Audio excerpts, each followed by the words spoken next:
All right, next lesson we have what we call modified exponential growth and decay. All this is just now, it's still got that AE to the KT, but we're plussing on some value to it, okay? And we know that graphically that value shifts it up and down, okay? So very, very similar in the way how we answer these questions. Let's just look at this proof to begin with. Again, very similar to that last proof we did. If n is equal to p plus AE to the KT, if we differentiate, the p would drop away and we times the k value out the front, same as the other one we get. In this case though, we would then, in that other proof we said, oh, well, AE to the KT is what n was, so then you just have k times n. But in this particular case, it's not, A to the KT isn't exactly what n was. N was p plus A to the KT, which is what I've just written out here. So if we rearrange that, then we get a value for what A to the KT equals, and it's n minus p. So then substituting that back in, we get what we had to prove. So let's have a look now at how they can ask questions regarding these. So it says, show that equation is a solution to dn dt k outside of n minus 125. First thing I would do is, okay, well, let me differentiate dn dt. The 125 would drop away and I would just have k times ae to the kt. Okay, now what I want to think about is, all right, well, let me, similar way we did the proof, rearrange this.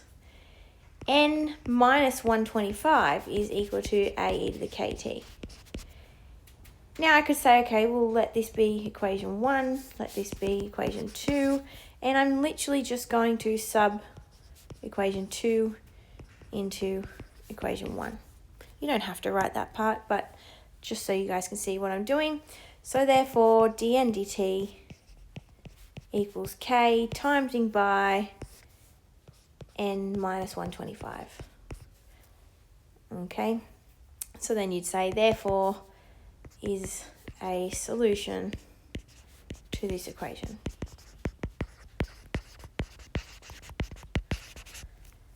Okay, now we're going to say, okay, if the population is initially 25,650, so that means when t equals 0, the population which they're representing with n,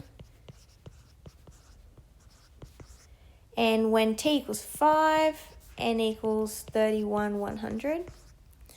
Find the population after 8 years, so then find t equals 8. So we know that the equation for this is n equals 125 plus AE to the KT. What we don't know in these particular cases though is we don't know the A value and we don't know the K value, which is exactly why they've given us these points to sub in. They're going to allow us to find what A and K is. A and K's, yep. And that will then allow us to sub in 8 once we know them and get the answer.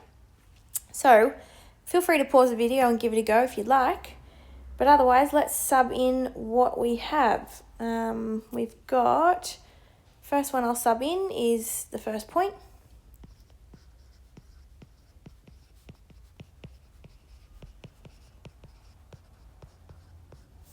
Anything to the power of 0 is 1. So then I have 25,650 minus 125 is equal to A.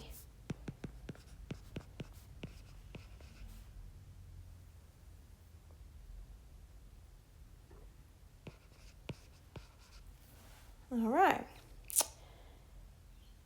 Now I know my A value. I can now sub in my next piece of information and find the K value. So therefore, now I know n is equal to 125 plus.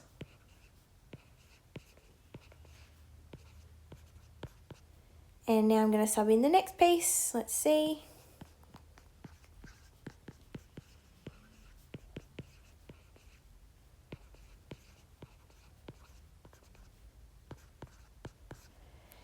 And I'll come up here. Well, now we want to just rearrange this, see what we get.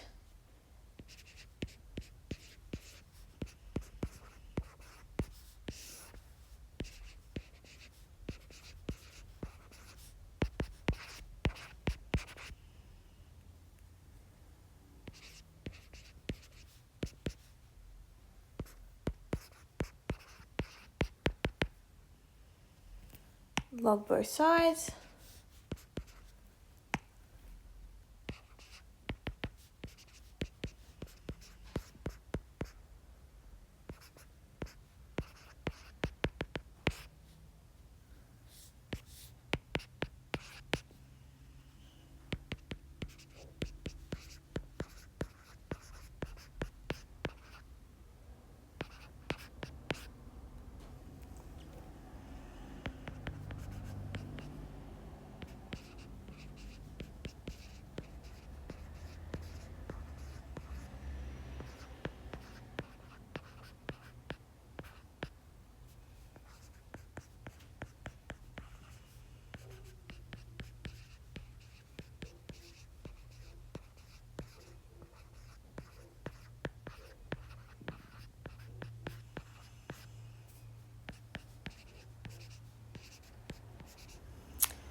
And there's my answer. So I subbed in each point one at a time. This time we can't just assume that the A value is 25,650 because we've got that constant plussing on. So we sub in the value, get our A value, which you'll notice is just that initial when t equals 0 amount minus the P value that we were plussing on. But anyway, sub them in, got my A value, sub that back in with the other point, got my K value, and they were asking for what about when t equals 8. Okay, how many years will the population reach 40,000? So we know that the formula is this.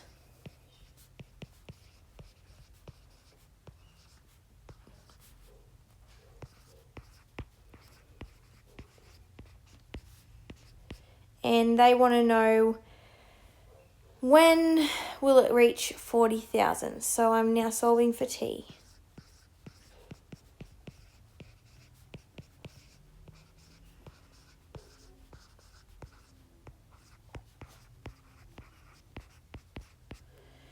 Take the 125 over, divide through by the 25,525.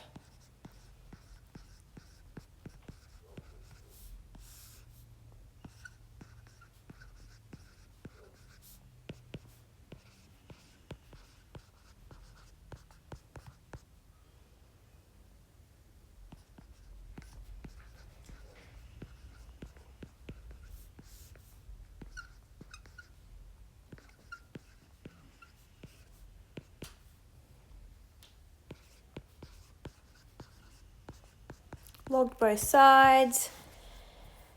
Then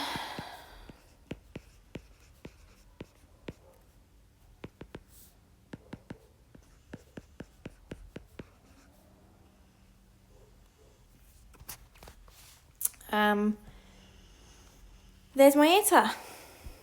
11.5, or I've rounded to 1 dp even though the question said 3 significant figures. So then I would write a therefore statement. So you can see here that it's not a lot of new skills. It's really just using older skills of solving logs and exponentials. Okay, there are 1, 2, 3 pages then of other questions here. I'd like you to give them a go. And again, I will update my booklet solutions on OneNote and have all of these in there for you to check. Okay. Otherwise, the very final part is then on related rates of change. This particular part here, if I come back to the front of our booklet, it is now the C1.3, which isn't going to be in our task. So I'm not going to worry about that. So you can just mention to yourself that that's not going to be in your exam, and we'll focus on that after.